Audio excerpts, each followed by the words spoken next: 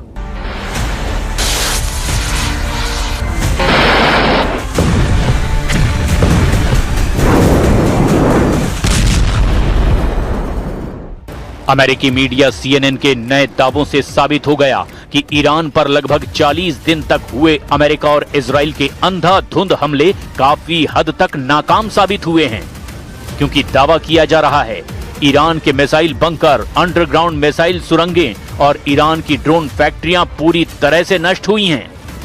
जरा देखिए अमेरिकी मीडिया ईरान की तबाह मिसाइलों पर नए सिरे से आखिर क्या दावा कर रहा है। अमेरिकी मीडिया CNN के दावों के मुताबिक ईरान ने मलबों से करीब 1000 से ज्यादा मिसाइलें सुरक्षित बरामद कर ली हैं। अमेरिका ने करीब 90 दिनों के युद्ध के दौरान ईरान में 13,500 हमला करने की बात कही थी। CNN ने अपनी रिपोर्ट में दावा किया कि ईरान अमेरिका और इजराइल की बमबारी से ढह गई सुरंगों के मुहाने को फिर से खोदने और फिर इजराइल और मध्य पूर्व के दूसरे देशों पर नए सिरे से मिसाइल हमलों के लिए पूरी तरह से तैयार है। CNN के मुताबिक ईरान ने सड़कों और सुरंगों के मुहानों को साफ करने के लिए बुलडोजर और डंप ट्रैक जैसे साधारण उपकरणों का इस्तेमाल किया है। CNN से अमेरिकी एक्सपर्ट्स ने कहा कि ईरान की मिसाइल क्षमताओं को नष्ट करना बहुत मुश्किल होगा। हैम्बर्ग विश्वविद्यालय के वरिष्ठ शोधकर्ता तिमूर कादिशिव के मुताबिक ईरान 20 सालों से इस तरह के युद्ध की तैयारी कर रहा था। उन्होंने कहा कि इस तरह का नुकसान पहुंचाने के लिए आपको बहुत ज्यादा आधुनिक और बहुत महंगे हथियारों का इस्तेमाल करना पड़ता है और इसकी मरम्मत का काम बहुत ही साधारण तकनीक वाला होता है। इसमें बस बुलडोजर ही लगता है। CNN के मुताबिक कई एक्सपर्ट्स ने कहा कि ईरान के पास अभी भी अंडरग्राउंड में 1000 से भी ज्यादा मिसाइलें जमा हैं। उनका कहना है कि इस बात की संभावना बहुत कम है कि अमेरिका और इजराइल के हमलों में अंडरग्राउंड मिसाइल भंडार को कोई नुकसान पहुंचा हो।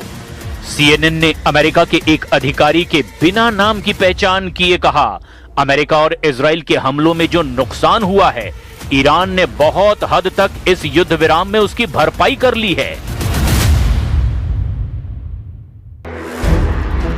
अमेरिकी मीडिया और एक्सपर्ट्स के मुताबिक ईरान के ज्यादातर मिसाइल ठिकाने कम से कम आंशिक रूप से चालू हैं। इससे पहले न्यूयॉर्क टाइम्स ने बताया था कि अमेरिका का मानना है कि ईरान ने अपने ज्यादातर मिसाइल ठिकानों तक फिर से पहुंच बना ली है। रिपोर्ट के मुताबिक ईरान अभी भी उन मिसाइल भंडारों का इस्तेमाल कर सकता है जो चालू नहीं हैं। वो उन्हें मोबाइल लॉन्चरों से लॉन्च कर सकता है और ईरान के पास उसके मोबाइल लॉन्चरों का लगभग 70% भंडार अभी भी मौजूद है।